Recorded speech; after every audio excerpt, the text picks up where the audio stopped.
How do I file a counterclaim?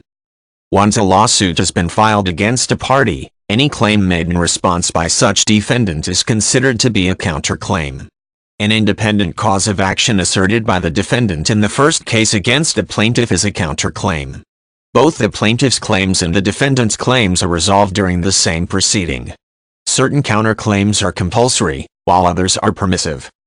A counterclaim must be independent and go beyond an answer or a denial of the plaintiff's original claims. A defendant must include his or her claim within the same document as he or she provides as an answer to the plaintiff's claims.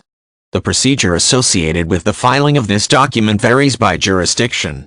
Some jurisdictions may grant an extended time period for filing counterclaims.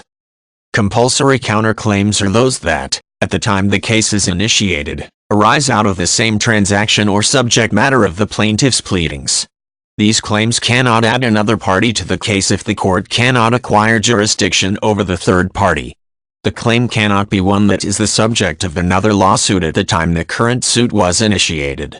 The court must also have personal jurisdiction over the party making the counterclaim, or if personal jurisdiction was not established, some form of the mandatory claim must be filed.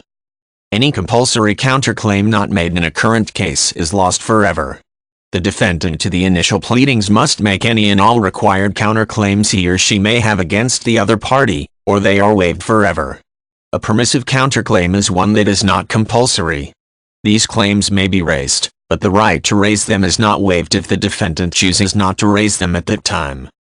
Offset is an example of a counterclaim where the defendant asks to reduce damages in a claim based upon an independent cause of action. Where two parties have been in an accident and it is unclear which party is at fault, one party might sue the other party, claiming damages due to the accident. The other party becomes a defendant and might file a counterclaim stating that in fact the plaintiff was at fault for the accident and should pay damages to the defendant.